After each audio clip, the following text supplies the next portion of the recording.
ating ano, mapapanood sa atin. Parang hindi doon pag-uusapan natin Oo yung nga. araw na to.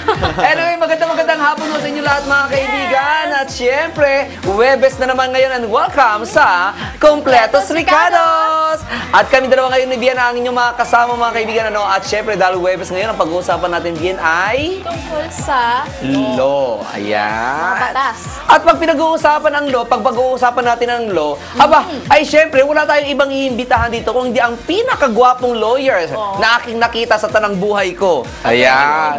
Oh, ha? Attorney Pogi. Oo. Correct. Oo. Ang pinakagwapong law, kasi mag-ano daw, magpapabili daw ulit, kaya kailangan. Walahin na natin. Kasi ang mga lawyer, mga mahilig mambola ng mga kliyente nila yan. Kaya tayo naman, kaya dahil tayo hindi naman niya tayo kliyente, tayo naman mambola sa kanya ngayon. Si Attorney Pogi. Ayan, si Attorney Pogi, syempre, si Attorney Mark Tolentino. Attorney Mark! Ay, hello. Kita-kita nyo naman, kitang-kita naman talaga, oh. Parang nung kabataan ni Attorney, ni Senator Pangilinan, parang nagkakahawig kayong dalawa. Medyo. No? Oo, May angulo eh. Correct, si Senator Pangilinan, nag-aral yata siya kung di ako nagkamali ng law sa ibang bansa. Yes. Oo. I think nag-law siya sa UP, then nag-master siya ng law sa ibang bansa. Oo, yun. Pero mag-asawa na silang dalawa ni Sharon. Ni Sharon, no. Pero mas kamukha ni Attorney Mark, ni Attorney Pogi, si Dingdong Abanzado. Oo. Di ba? Yung shape. Oo. Shape ng Yung face kumanta talaga. ng 3.25 Parang ang tanda ko na talaga. Sayang hindi ako singer. Oo nga, tinatanong ko nga siya kanina eh. Naku, pag ganun, perfect na. Oo, Wala na. tinatanong ko siya, sabi ko, kumakanta ka ba, attorney? Sabi niya, hindi raw eh. Sayang. Anyway, ang pag-uusapan natin ngayon, Bien, ay napakaganda. Very, very interesting ang ating Interesting pag-uusapan talaga. ngayon. Madalas itong mangyari, lalo doon sa mga hindi magkaanak. Hindi magkaanak. Oo, yan, nagkaroon na kayo ng Yes. tawag ito? Ng Idea kung ano yung aming pag-uusapan. Lalo na doon sa mga gustong manatiling single. Yes. Oo, di ba? Tama. Ayaw magkaroon ng asawa. Oo. Pero may gustong... Magkaroon ng anak. anak. Oo, ayan. Yan ang Yes. uso ngayon sa Pilipinas, di ba? Oo eh. Oo, kasi sakit lang doon ang ulong pag-aasawa eh. Bakit siya gastos daw? Gas. Gastos pa lang, gastos na. Ano yung pag-uusapan natin, Bien, ay? Adoption. Ayun. Ito by request to eh. Oo. By request talaga. Alam niyo yun. Adoption or pag-aampon. Pag-aampon. Yun ang Tagalog, pag-aampon. Pag-aampon. Ayan. Okay. So, tanungin natin si Attorney kagad, ano ba, Attorney, paano ba masabi na ang isang act ay adoption? Okay. Itong adoption kasi, it is always for the benefit of the child. Okay? Wow! Yan. Kasi dati dati yung bago yung batas natin ngayon, yung adoption, it was created by fiction of law to give for the benefit yung mga walang anak. Dati yon. Yun ang okay. traditional. Okay. Yun ang traditional view ng adoption. But yung modern view ng adoption iba na. It is always for the benefit of the child. Kasi nga yung Parang mas naniwala ko yung sa bago. Oh yes po. Oo. Kasi yung bakit it is always for the benefit of the child. This is pursuant to our Philippine Family Code and also under the United Nations Protection of the Child and Hague Convention. So we are one of the signatory of those convention internationally. So we adopted the principle that adoption is always for the benefit of the child. Okay? So and also yung adoption hindi lang ibang tao ang pwede mong i-adopt. In fact, your own child pwede mong i-adopt. Ay, Okay. Yes. talaga? Yes. Paano nangyayari yun? Kasi ang effect ng adoption, Okay. you have the same right with the legitimate child. So it means if you have an illegitimate child, i-adopt mo siya para maging legitimate. Ay, ganun ba? Pantay ang karapatan. Kasi dati ampun ka lang, ampun. So hindi ka na. If you're an ampon, you have the same status with the legitimate child. Mahiya ka if you are an illegitimate child. But if you are an adopted child, you have the same level with the legitimate Ay, child. ibig sabihin, mas nakakaya pag legitimate child kaysa ampon? Yes po. Pag sinabi mo, ampun ka, oh, so what? So what? Oo. Ay, ikaw mas nakakaya kasi illegitimate child Yes ka? po. Ay, ganun pala kasi yun. yung pag-aampon, ang effect nun, legitimacy. That's why one of the effect ng adoption, yung illegitimate child has the same right with the legitimate child. Ayun. Kasi ang modern view kasi ng adoption, it is always for the benefit of the child, Ayun. not to the adopter. Okay. Yun yan. Oh, kasi ang old thinking natin pag sinabing mag-aampon ka, ibang tao, ibang bata. Ibang bata. Kasi ayaw mo mag-asawa or ayaw mo magkaanak kasi Correct. masira yung Masira figure mo. figure, oo. So, that's why mag-adapt ka. Oo. Ngayon, iba na. Pwede pa lang, bakit ganun? Parang lugi naman yung sariling anak mo, tapos i-adapt mo pa. Sandali muna, attorney, bago natin puntahan yung adoption, paano nagkakaroon ng illegitimate child nga pala? Of course, for example, nabuntisan, hindi kasal. So, illegitimate child. Kasi pag sinasabing legitimate child, yung father at saka yung mother, mag-asawa. Mag-asawa. Pag pinanganak si bata before the marriage or during the marriage with another girl or another guy, illegitimate ang bata. Illegitimate na. Yun yan. Okay. So, assuming dalaga, mag-boyfriend, Oo. nabuntis si girlfriend. Nabuntis, oo. So, yung anak is an illegitimate child. So, hanggat walang basbas ng kasalang mag-asawa, illegitimate yun. Illegitimate yun. Hindi pala. Kasi ang thinking natin sa batas na kapag ka inako na ng lalaki na ipinalagay, sige, okay lang, ilagay mo yung aking legitimate na yun. Hindi pala yun. Illegitimate pa rin yung bata. Yun. So, yun yan. So, based on our practice, ginagawa nila na agreement lang, okay? Yung bata, sa'yo, yung ayaw Correct. ko mag-anak, Oo. sa'yo na yan. Correct. Permahan mo na yan, sa'yo na yan. May iba nga, ibinenta. Oo, correct. 5,000, 10,000. Correct, oo. Totoo yun. Mga ganyan. Totoo yun. Bawal po yan. O kaya Okay? kahit na yung, alimbawa, yung kapatid, hindi magkaanak. Yes. Yung isa namang kapatid, parang kuneho kung mag-anak. Oh, yes. Di ba? So, binigay ni ate, ni sa sister. Sige, pagkapanganak ko, Sa'yo na to. ipangalan mo na sa'yo. Sabi ng batas, lahat ng adoption is judicial in nature. Okay? When we say judicial, dadaan lahat sa court. Bawal ang agreement. In fact, if you register the name of the child as your own, for example, yung mother, hindi yung totoong mother, Oo. kundi si kapatid, yung father, iba. Pwede kang maging liable ng falsification of a public document Ay, talaga? or simulation of birth. May kulong yan. Kung may magreklamo. Of course, pag may magreklamo, but Pero it's a public crime. So it means anybody can file a complaint. Okay? Not necessarily the father, the mother. Anybody can complain. Even the Ay. police officer Ay, can talaga? complain. And anong penalty niyan? Prison mayor yan. Prison mayor under the revised penal code is 6 years, 1 day to 12 years imprisonment plus 50,000 pa. Ay, Fine. grabe, ang dami namang gastos Oh, niyan. so yun ang ibig sabihin ng simulation of birth. Pero paano yun, attorney, kapag naipangalan na sa bata, halimbawa, si Bien, hindi siya magkaanak, yung anak ng kanyang kapatid, ibinigay sa kanya, pagkasilang ng bata, siya na nang kinilalang, siya na nakalagay doon na magulang ng bata o siya ng nanay, pag inadapt niya ba yun, paano may record na ang bata? Yung birth certificate na yan is a falsified birth certificate. Okay? It has no basis in law. Okay? So, That's a pero paano yun? falsified birth certificate. So paano yun aayusin yung birth certificate na yun? Halimbawa, yung bata umabot na ng 10 years old. So mula grade 1, yun na yung record niya na siyang nanay nakalagay sa birth certificate. Tapos nalaman niya na bawal pala falsification of public documents. Natakot siya, gusto niya maging legal. Paano gagawin niya? Of course, you have to correct the birth certificate. Mag-file ka ng petition sa court to correct the birth certificate. Kasi nga, yung birth certificate na yan, yung lahat nakalagay dyan is erroneous. Walang basis yan in law. Kasi nga, if you register the child under your name without the availment of the adoption proceeding, walang effect yun ng adoption. Okay. Kasi when say adoption, dami kasing procedure ng adoption. Oo nga. Okay? May mga dadaanan tayong procedure which we should follow mandatorily. Okay. Mandatory po yun yung pag-follow. So aayusin ni Bien ngayon sa court. sa court, yan. Mag-ano siya, ano gagawin niya sa court? Of course, mag-file siya ng petition to correct the entries kasi mali yun. Okay. Pero paano mo i-correct yung entries nung paano pa siya i-correct kung kapag nag-grant na yung kanyang adoption, siya pa rin naman ang kikilalanin? Okay lang. Okay lang. At least we should follow the procedure ng adoption. Kasi nga, Okay. yung adoption law, yung adoption proceeding is judicial in nature. Okay. Hindi siya based on agreement lang.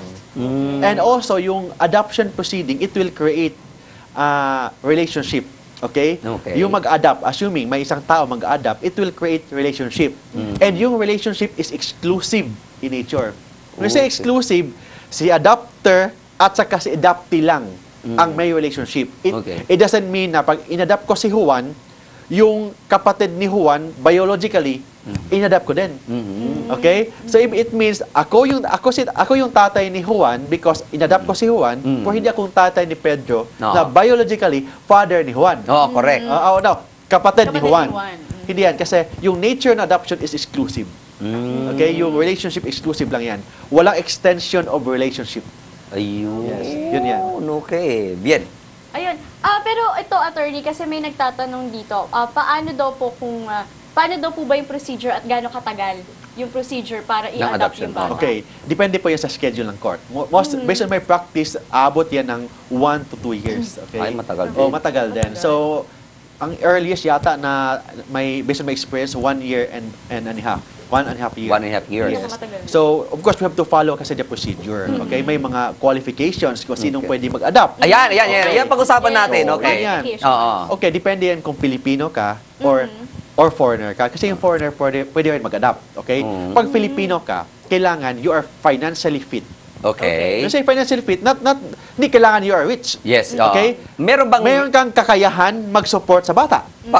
Makikita ba ng range nun? ano yung range nun? Makikita ba ng korte na ay kaya mo nga mag-support? Of course, kung may trabaho ka, that's enough. Okay. Yan lang. Kasi Kahit na you're just a regular employee? Yes. Good. Financially fit lang. Okay. Second, kailangan you are morally fit, emotionally fit, psychologically fit, physically fit.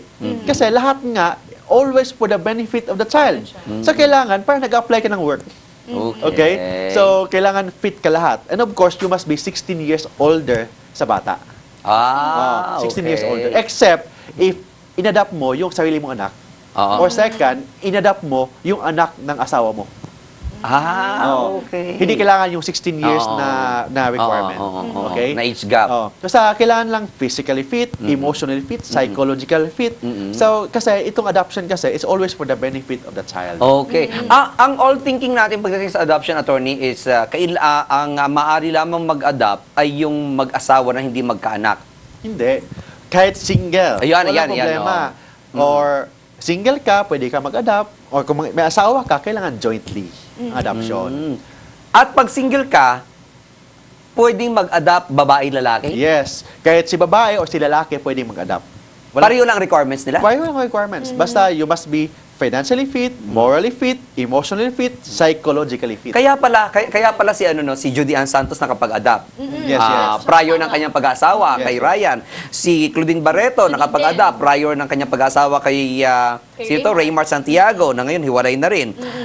Christine Hermosa nakapag-adopt prior ng pagpapasalan ni Oyo. Yes, Di ba? Yun ang hindi kailangan na may asawa. Pwede single pwede mag-adopt. Basta qualified lang siya in accordance with the adoption law ng Pilipinas. Pero attorney, magiging ano ba siya, parang hindi ba pwede kung pareho ng sexual tawag dito, orientation yung mag-a-adopt? Like kunwari kung babae, pareho sa babae. Oo, kasi Walang qualification sa batas. so Basta pwede. importante lang kasi may mga home study report, child study report, yung social worker kailangan i-evaluate kung compatible ang mag-adopt at saka yung bata. Okay. Kailangan emotionally compatible, psychologically compatible. Kasi nga, lahat ng proceeding ng adoption is always for the benefit of the child. So, titingnan kung compatible ba yung dalawa. Kasi pag hindi compatible, yung social worker will report to the court na hindi sila compatible. When in fact, after the adoption, hindi pa yan automatic. Mayroon pang tinatawag na 6 months trial custody period. Titingnan pa kung compatible silang dalawa bago maging final ang decree of adoption. 6 months. Susugan ko lang yung tanong ni Bien, attorney. Usong-uso na ngayon yung same-sex marriage eh. Yes, yes, Oo, parang gusto yata ni Bien, parang gusto, yun ang gusto mo. Parang Oo. ganun. Na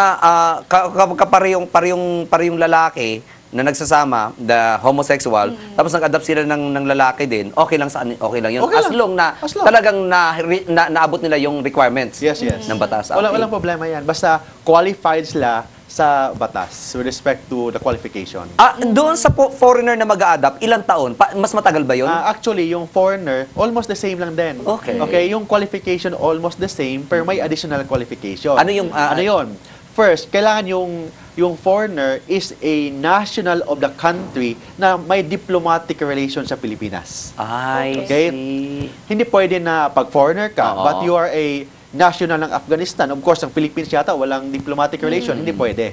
Kailangan yung foreigner Citizen siya. must be a citizen or national of the country na may diplomatic relationship ng Pilipinas. Ayun. Okay. Pangalawa, kailangan Okay. resident ng Pilipinas for 3 continuous years prior to the filing. Ay, talaga? Yes. And up to maging final po yung adoption, kailangan 3 years continuous dito sa Pilipinas nag-stay. Ito bang yung batas na yan ay sa Pilipinas lang o iyan ay Applicable po sa Pilipino yung inadapt mo. Okay. pero pag iba hindi naman. Of Iba-iba. course, kasi iba yung batas sa ibang Oo, bansa eh. oo. Dito lang sa Pilipinas yan. Dito lang sa Pilipinas. Okay. Ayun, no? Kasi baka ako ganun dahil si Madonna mahilig siya mag-adapt ng ano eh. Mag-adapt ng kids, oo. Oo, kids na sa mga Iba-iba. Malawi, di ba? Wala, iba yun. Oo. Then, kailangan din na may legal capacity yung foreigner na mag-adapt. Yung mag-issue niyan, mag-issue yung embassy nila na certification na yung foreigner has capacity to adopt and kailangan may certification from their government na yung bata pwedeng i-accept or is allowed to enter to their country as the adopted child of that foreigner. Ayun. So yun ang mga requirements. Pero yung mga requirements, of course, may mga exception yan. Pag example, you are a former Filipino. Okay? You are a former Filipino and you seek to adopt a relative within 4th civil degree. Okay. So hindi na kailangan yung legal capacity or residency requirement. Hindi na kailangan yan. Okay. And second, if you are a foreigner and you seek to adopt the legitimate child of your Filipino spouse. Hindi na kailangan yung residency requirement.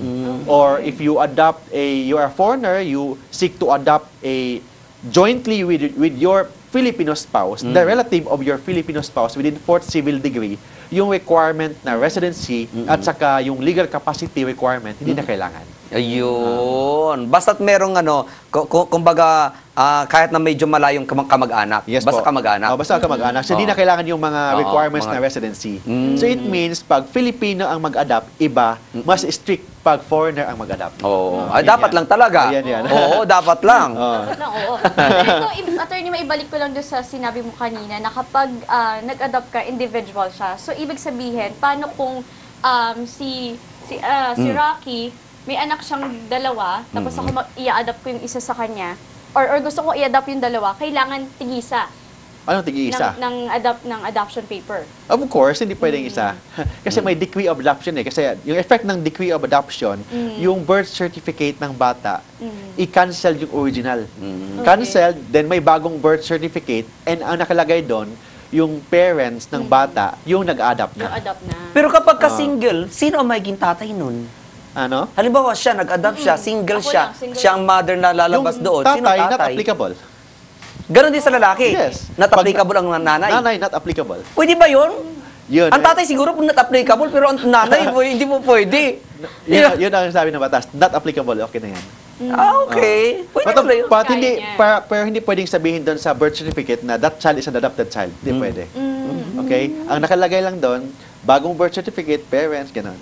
Pero wala nakalagay na adopted o hindi. Okay. Pero paano yun? Halimbawa ako, attorney, no? Halimbawa kami dalawa, may relasyon kami dalawa. Yes, yes. Wala pa kami relasyon ID.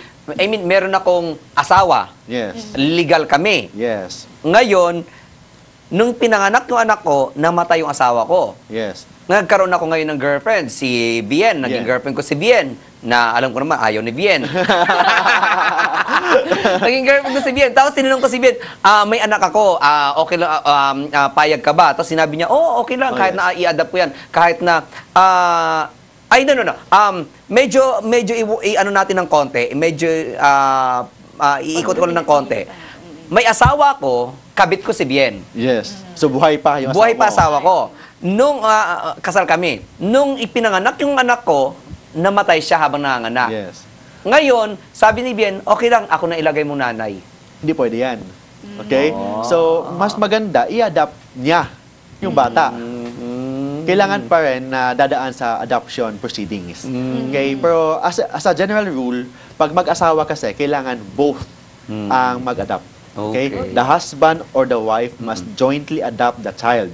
Except pag, for example, nag-asawa kayo, after naging biyudo ka, nag-asawa mo si Bien, pwede na si Bien ang mag-file ng adoption. Okay. Okay? Hindi na kailangan jointly kasi yung bata is a legitimate child yun eh. So, kahit si Bien na ang mag-file ng adoption with respect to your child. Ayun. Okay? Pag yung bata is an illegitimate child, hindi kailangan na ang husband or a wife ang mag-file ng adoption. Pwedeng ikaw mismo, ikaw lang mag-file ng adoption para maging yung illegitimate child mo maging legitimate. Ayun. Okay? And Okay. third, pag adopt kayong dalawa, mag-asawa, then hiwalay na kayo, may adult na kayo, hindi na kailangan ng consent or hindi na kailangan ng joint adoption. Kahit ikaw lang mag-file ng adoption, walang problema yan. Kasi one of the exception ng batas with respect to the joint adoption rule, pag yung mag-asawa, hiwalay na, pwede na si husband Okay. or si wife ang mag-file ng adoption. Ayun. Okay. Sandali, attorney. Kung ako mag-a-adapt ako, ano ang una-una kong gagawin? Of course, you have to look for a lawyer. Okay. Yun ang Halimbawa, first meron ako, syempre punta muna ako sa bahay ampunan. Yes. Tapos magano ako kung meron pwedeng i-adapt. Yes. Oo. Pagkatapos ko, halimbawa, meron akong target na i-adapt, pupunta ako ng lawyer na. Oh yes, you have to seek for the legal advice, but kailangan yung bata na gusto mo, kailangan may certification na he is available for adoption. Oo, correct, Kasi correct. kailangan available siya for adoption and you have to comply all the requirements ng batas. Ano yung requirements? Ayun. Of course, kailangan, for example, what are the proof that you are financially fit? So, ano Of course, ipapakita ko? Yung certificate of employment, Okay, so income tax maganda. return. Okay. Certificate of employment, income tax return. yan. Second, you must be morally fit. So ano yung proof that you are moral na tao? Of course, kailangan ka ng NBI clearance na wala kang Okay. crime na ginagawa, Oo, tama. police clearance. Okay. If you are a member of any religious sect, of course, certification na you are a member of that religious sect and you are a good standing member. Okay. Mas makakatulong ba yun? Yes, makakatulong yan. Oh, Okay, you are malaki. Malaki kasi that's one of the proof that you are morally fit. Okay. Third, emotionally fit and psychologically fit. Kailangan ka ng certification from the psychologist na you are emotionally fit and you are psychologically fit. Physically fit, medical certificate. Okay. Okay, then of course, what is the proof that you are 16 years older sa child? Of course, your birth certificate. Okay. So yun ang mga requirements na Ayun. kailangan mong ihanda bago ka mag-file ng adoption petition. So ayun, nausapan na. No. Anyway, meron akong meron akong tanong. Na-adapt na yung bata. Tumagal na yung bata. Ngayon, For some time. oo. Matagal na relasyon ng bata doon sa kanya sa nag-adapt sa kanya. Ngayon, dumating ang panahon na yung nag-adapt sa kanya nagbago ugali. Naging masama ang ugali nung nag-adapt sa kanya. Yeah. Hindi na kinaya nung bata ang ugali nung parang dumating sa punto sinasaktan na siya. Pwede bang ipa-recall nung bata yung process yung process ng adoption? Mamaya sasagutin mo yan, attorney, sa ating pagbabalik. Magbabalik kayo mga kaibigan. Hanging question natin yung kay attorney. At sa pagbabalik natin, alamin natin kung ano ang sagot ni attorney doon sa ating katanungan.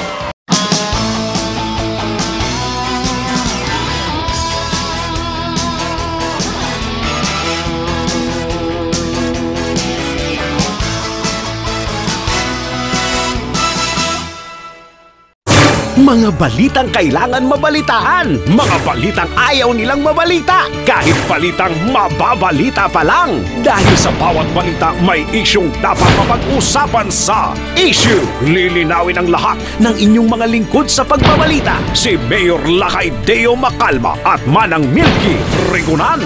Issue. Lunes hanggang Biyernes alas 9 ng umaga. Ang daming commercial ng magagandang produkto sa Pilipinas. Ang problema, di mo alam ang presyo. Correct! Ang dami rin magagandang serbisyo sa Pilipinas. Tama. Andyan ang spa. Andyan yung pagpapagupit. Correct! Ano? Oo. At may rent-a-car pa. Ang problema, di mo alam kung magkano. Ay nako, ang dami pang pwedeng pasyalan sa Pilipinas, baby. Andyan yung resort, theme parks, at marami pang iba. Baby, dapat At pati presyo, alam mo, para ma-budget ang tamang pera. At kaming dalawa ang aalam ng presyo ng kahit na anong bibilhin mo. Ay nako, brand new man yan, second hand. Aalamin namin ang presyo. Nood na ng bagong programang aalam sa tunay na presyo at baka pwede pang matawaran. Tama, bagay na bagay ito sa mga kuripot na katulad mo. Ay ko! Price Tag Pinoy Window Shopping sa RH TV.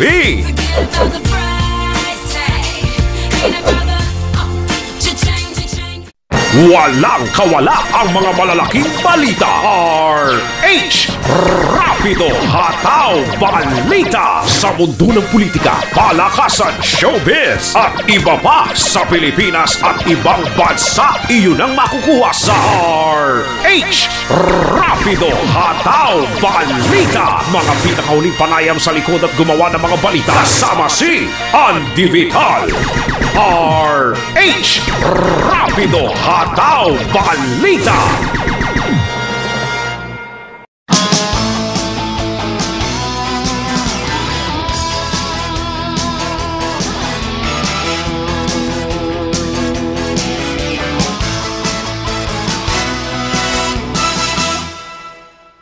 Welcome back mga kaibigan, dito pa rin po sa Kumpletos Ricados. And of course, kasama niyo pa rin kami dalawa ni Bien. At syempre, si Attorney Pogi. Attorney Pogi. Ayan, si Attorney Mark, kasama pa rin po natin. At syempre, tanungin natin si Attorney Mark kung ayaw na ng ayaw na nung inampon yung kanyang mga magulang, yung nag-ampon sa kanya. Oo. Pwede niya Pwede pang ba yun? pwede ba siyang magsampa ng petition sa korte na ayoko na sa kanila. Oo, kasi ano sila, subgarol sila, sinasaktan nila ako, drug addict sila, ayokong maano yung pangalan ko, ayokong magkaroon ng bahid. Okay. Yung adoption, as based on our topic, yung adoption kasi is always for the benefit of the child. Okay. So it means, yung nag-adopt, hindi pwedeng i-rescind ang decree of adoption. Okay. Hindi niya pwedeng isole. Okay? Yung bata. Yung bata. Kasi, yung adoption is always for the benefit of the child. So forever na niyang anak yon. Yes. Okay. Pero ang bata, pwede niyang i-rescind Ayun. ang adoption. Pero, Pero? mag-file siya ng petition sa court.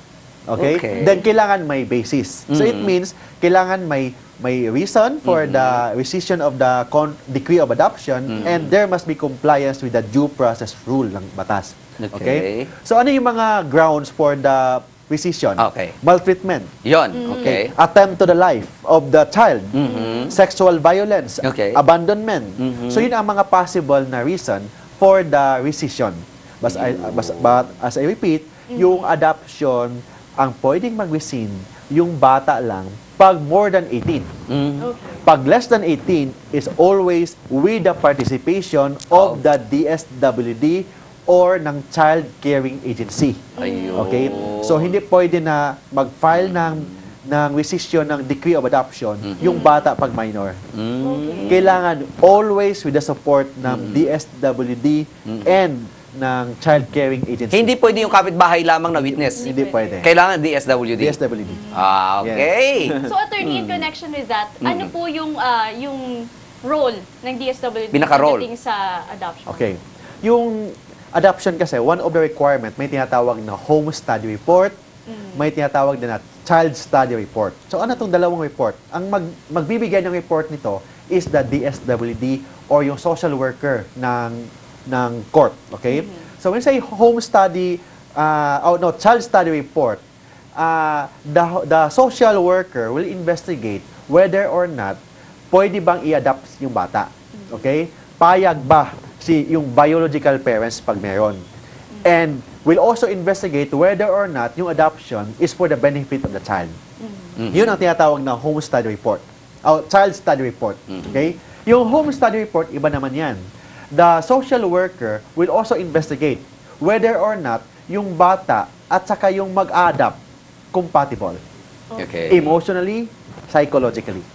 So, yun it's just a certification that will be issued by the social worker na i-attach sa petition bago tayo mag-file ng adoption petition. I-file yan sa court. Okay?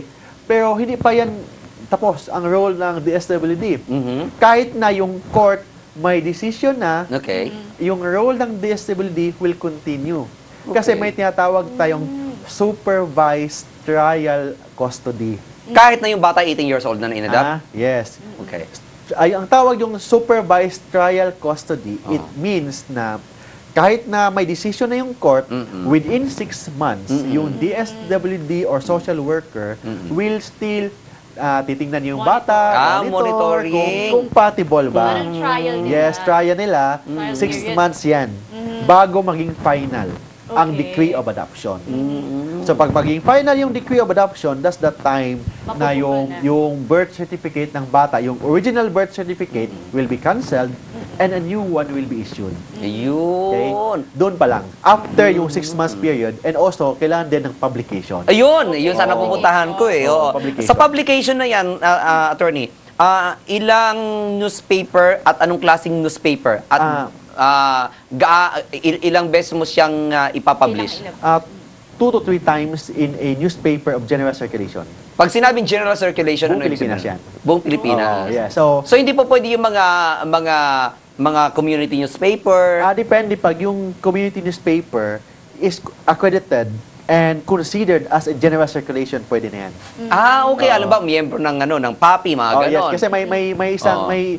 may media group kasi. Correct, na correct. Assume this newspaper is considered general circulation. This newspaper is only considered for regional circulation lang or city circulation. So, Ano yun, attorney? Kahit na isang linya lang na ganon?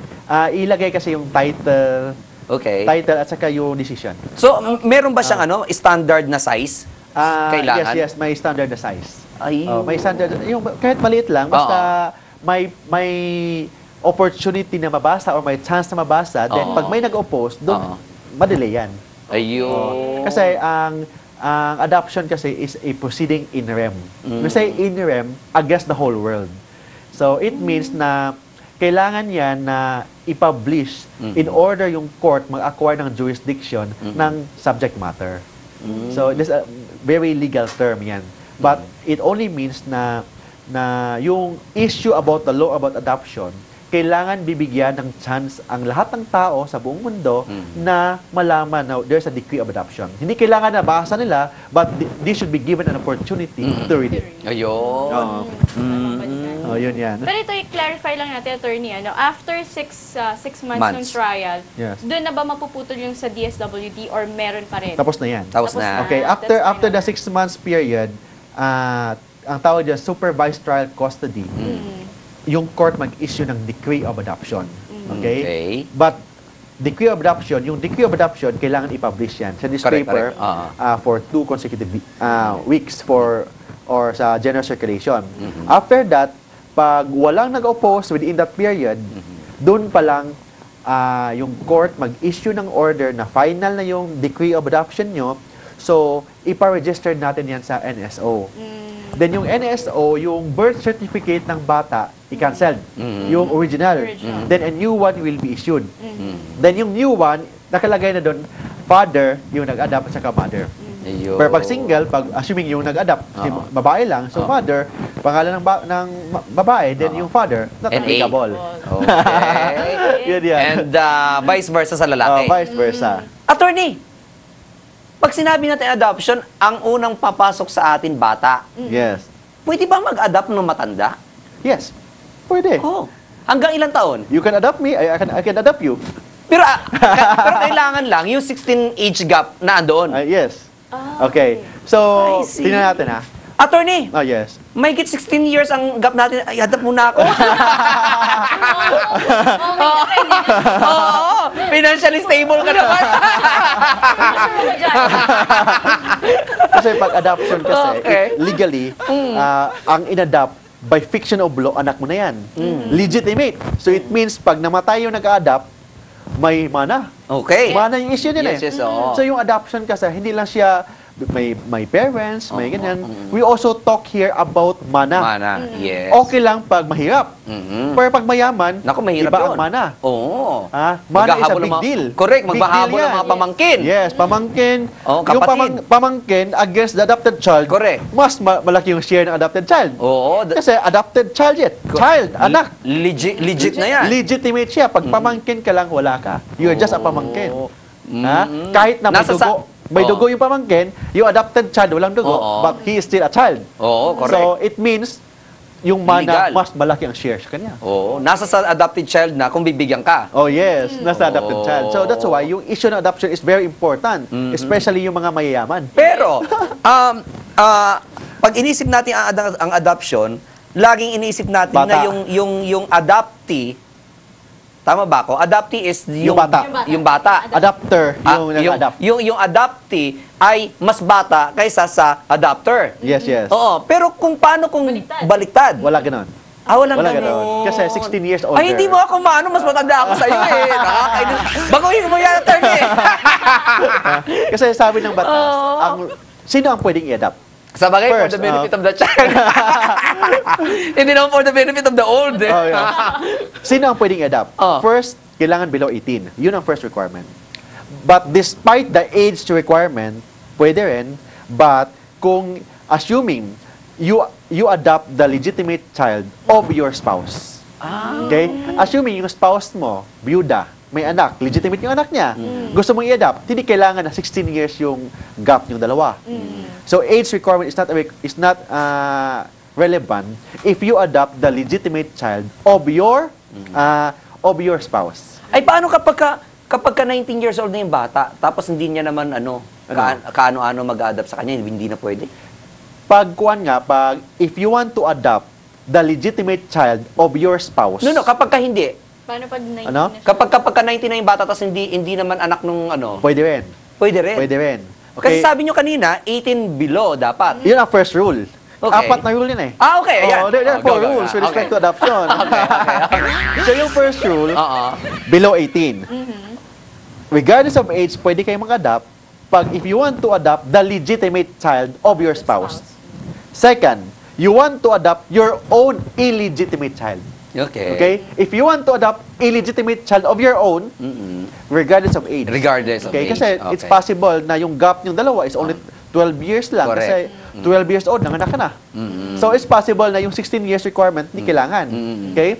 So third, kahit na more than 18, hindi kayo kaano-ano. Pwede rin. But kailangan, before the petition for adoption, lumaki yung bata as your own. Okay? Lumaki as your own, nagstay sa inyo as your own, okay. hindi kailangan ng age requirement. Ay, talaga? Yes. So it means kahit na yung bata is 19 years old na, 20 years old na, pwede mong adoptin, basta yung bata lumaki sa'yo as your own child. Okay. So, hindi kailangan ng So, age. kinikilala na siyang Yes, tatay yes. at nanay. Yes po, yan. Yan ang kailangan. Okay. But in adoption, daming mga consent, affidavit of consent. Okay? Tulad ng? Assuming, if you want to adopt a child, pag Okay. 10 years old, kailangan magbigay siya ng consent. Kung papayag ba siyang i-adopt.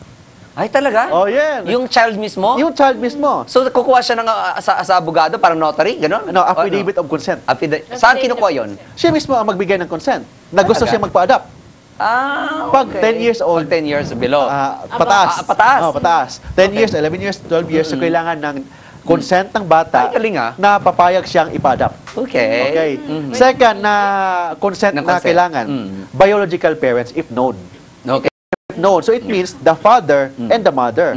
If known. If known. Oh. If not, If not, of course, hindi na kailangan. Okay. If known lang. Oo. Or if the child is under the custody ng DSWD or Oo. the child Correct. agency, Oo. kailangan ng consent ng presidente nila or yung manager nila na pwedeng i-adopt yung bata.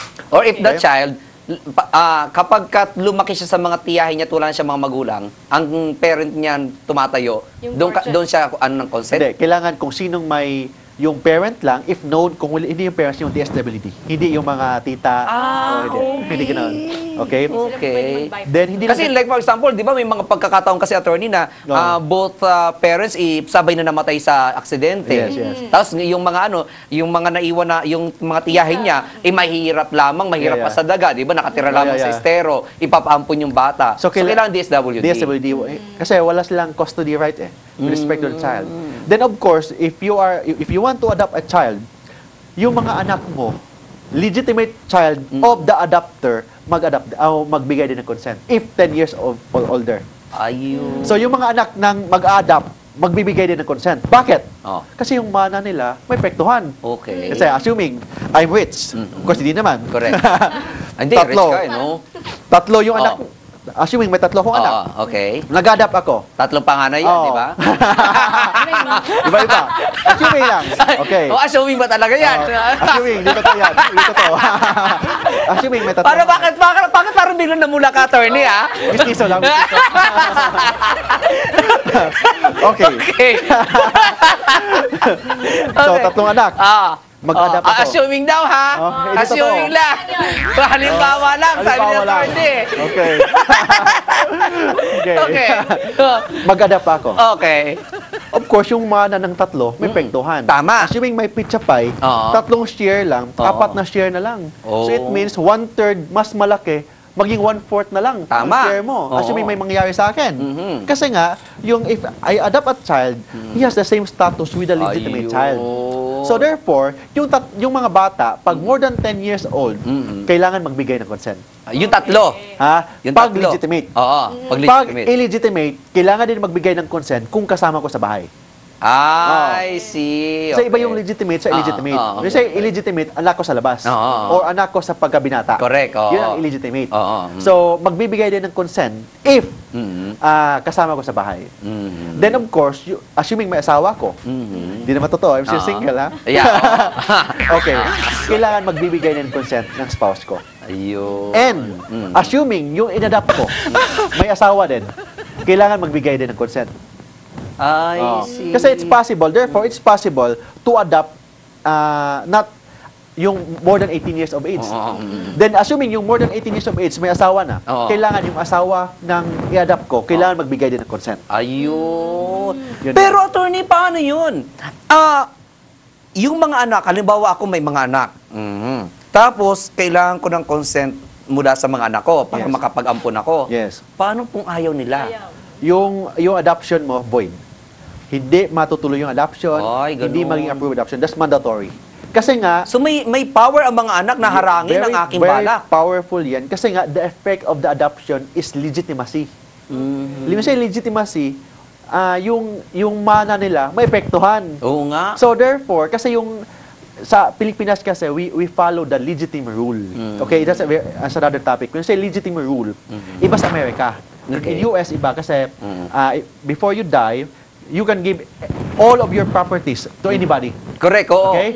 But in Pati yung nga Philippines, sa aso, di ba? Binibigyan nila eh. kailangan lang tao. Kailangan tao yung pagbigyan mo. Yun sa US. But in Okay. Philippines, So bawal pala, pwede rin kapag kayong tao ay mukhang aso. basta tao. Basta tao. Basta tao. Tao lang kailangan. Okay. Lahat ng properties mo bago ka mamatay, pwede mo ibigay sa isang tao. Yun. Okay? Kahit mukhang aso. Oh, ayan. Walang problema yan. Oo. But sa Philippines, iba. We follow the legitimate rule in Spain. Okay? Okay. So it means, if you want, before you die, Aha. yung right mo Meron ka na ng, ano? yung right mo na pwede mong ipamigay, kalahati lang ng properties mo. Yung kalahati, naka-reserve yan sa mga compulsory heirs mo. Ano yun? Yung anak mo, asawa mo, yung mga illegitimate child mo, okay. yung kalahati ng properties mo, naka-reserve. It means, hindi mo pwedeng ipamigay yun. Okay? Yung kalahati lang ng properties mo, yun lang ang may karapatan ka na ipamigay. Yun. Okay? So, because we follow the Spanish civil law. Ay, paano kapag ganito ang eksena? May mga illegitimate child ako, o meron akong isang anak sa labas. Yes. Tapos, hindi pumayag yung nanay niya, hiwalay kami nung nanay niya. Yeah. Oh, hindi pumayag nung nanay niya na i-adopt ko yung bata. So, illegitimate siya. Yeah, yes. Oo, di ba? Pero, pag namatay ako, meron pa rin siya makakuha. Kalahati. Kalahati. Anyway, so ganito. Oo. To make it worse, nag-ampon ako. Yes. Okay? Nung namatay ako, yung ampon ko, mas malaki dapat makakuha. Yes. Pero, sakit ng ulo ko yung ampon ko. Pero hindi ko na siya kayang ibalik kasi inaampon ko na siya eh. Yeah, kasi yeah. for the benefit of the child lagi sa Yeah, ampon. yes. Ngayon, naggumawa ako ng last will and testament na mas malaki ang share na makukuha ng aking illegitimate child. Pero nag-contest ngayon tong apo, ay yung ampon. Hindi, ako ang legal. Ako yes. ampon ako, legal na ampon ako. Bakit mas malaki sa kanya? May habol ba itong ampon? Okay. With respect to the legitimate rule, okay? Yung kalahati ng properties mo, naka-reserve yan of your compulsory heirs. It means, kung dalawang share ni adopted child, yung illegitimate, isang share lang. With respect to the legitimate. Kahit merong last will and testament. Yung kalahati. For yung kalahati, you have the right to give kung sino gusto mo. Kung ibigay mo lahat sa illegitimate child mo, pwede yan. So kahit na like for example, attorney, meron akong 3 bahay. Oh, 3 bahay. Okay. Ngayon, sa last will and testament ko, nakalagay doon, ang isang bahay doon sa ampon ko.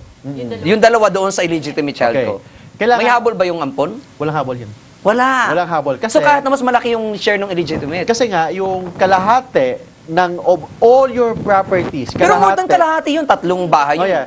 Yung kalahati nga ng properties mo, so anong kalahati ng isang na 3 bahay? 1.5 house. 1.5. Okay. So it means yung 1.5 house, you have the right to give kung sino gusto mo pagbigyan. Okay. Okay? Okay. Of course, yung pinagbigyan mo, si illegitimate child, sa kanya yun. Okay.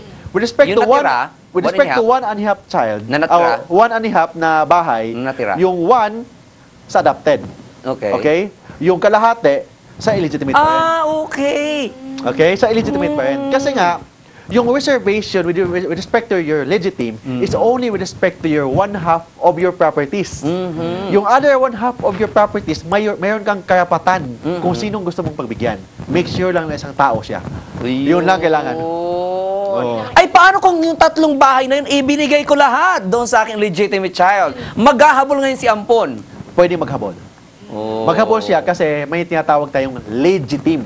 When we say legitim, nakalagay po sa ating batas, Civil Code ng Republika ng Pilipinas, applying the Spanish Civil Code, okay, na reservation of legitim. It means yung ampon has the same right with the legitimate. It means yung kalahati of your properties naka-reserve sa kanya with respect to 2 shares. Okay. Okay? Kasi yung 1 share sa illegitimate yan eh. Oh, yes. Oh.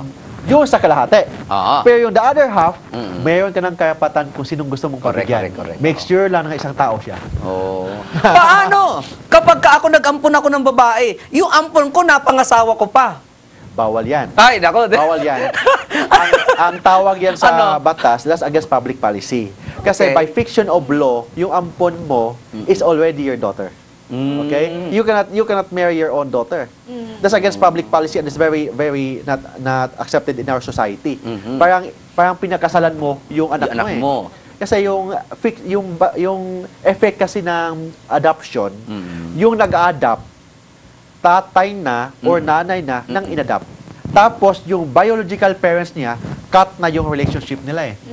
So it means the relationship of the biological parents and the child severed. So, paano yung anim? Oh yes. Ganito. Ganon.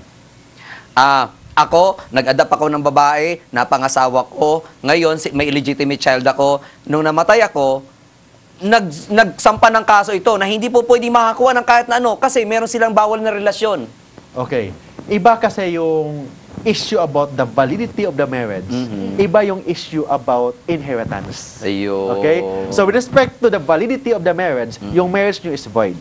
Okay? But not because your marriage is void, it will affect the inheritance right Ayun. of your compulsory heirs. So, stagnant yun. I mean, naka-ano lang yun. Naka-stay Yes. put lang yung ano. So it means pag pinakasalan mo yung anak mo, Na inampun mo.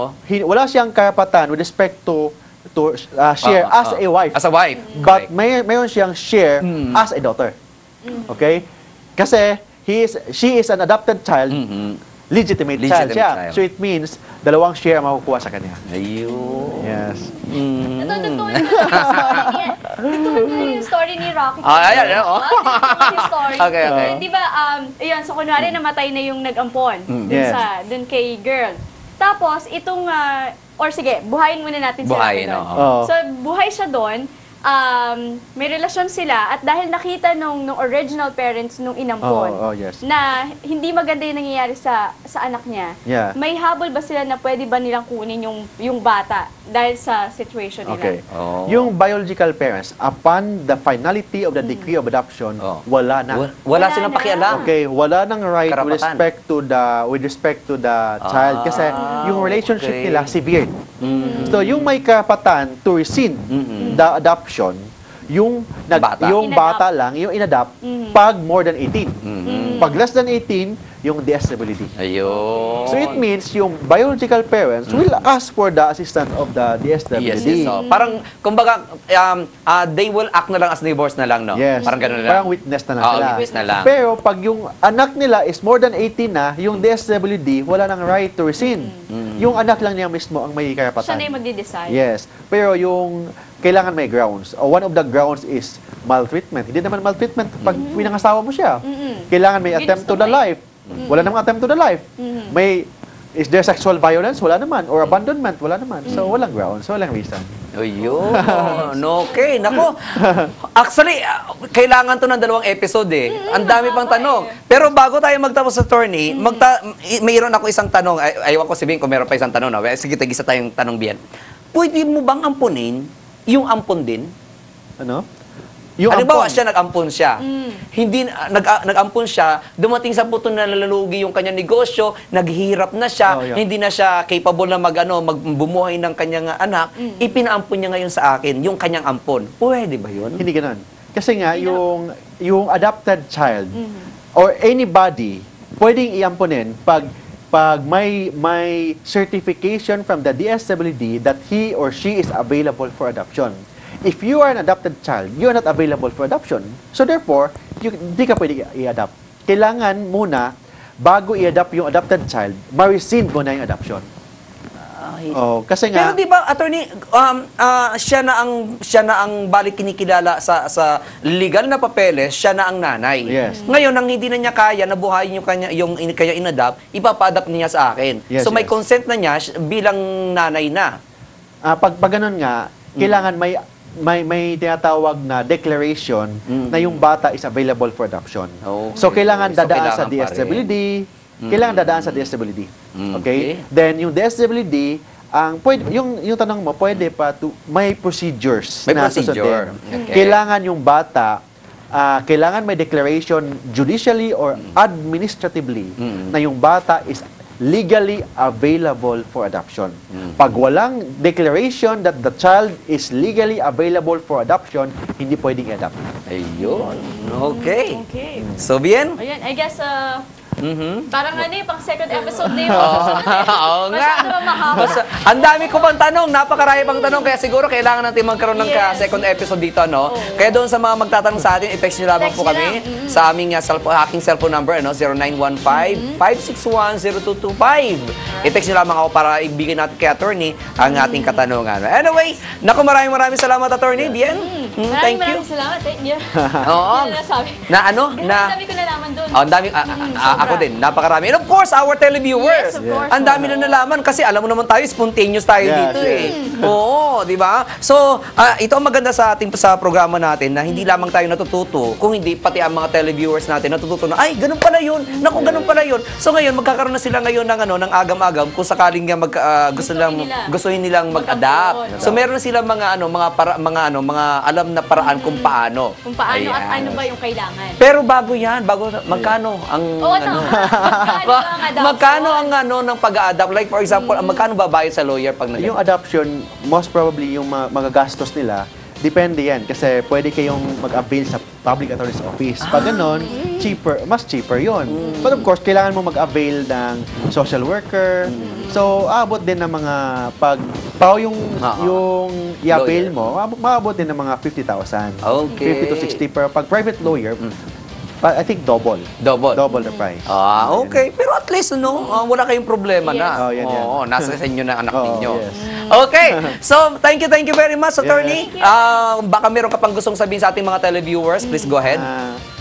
To all the televiewers, pag may legal questions po kayo, pwede kayong mag-email sa akin sa info@marktolentinolow.com or I have my Facebook page, facebook.com/marktolentinolow. And I'll try my best to answer all your legal inquiries. Ayan. Legal lang po yan ha, wala na iba. Paano pag may nagtanong, available po ako, Available po ba attorney? kayo? Pwede ba tayo mag-date? Actually, meron. Talaga naman. Si attorney Pogi talaga. Okay, next line. Alam nyo na. Alright, so mga kaibigan, kaibigan, hanggang sa susunod na Huwebes, ano po, baka ituloy-tuloy natin itong ating topic na Baka to. magkaroon ng second episode. Oo, second episode kasi napakarami nating mga katanungan pa na naiwan. Feeling ko pati yung mga viewers meron talaga silang itatanong. Correct. I'm sure ikaw, Bian, ang dami mo pa rin katanungan. Meron pa, kaya lang hahaba tayo ng sobre. Kaya hanggang sa susunod na Huwebes, mga kaibigan, magkita-kita tayo muli dito pa rin po sa ating programa, Completos Ricados! Bye!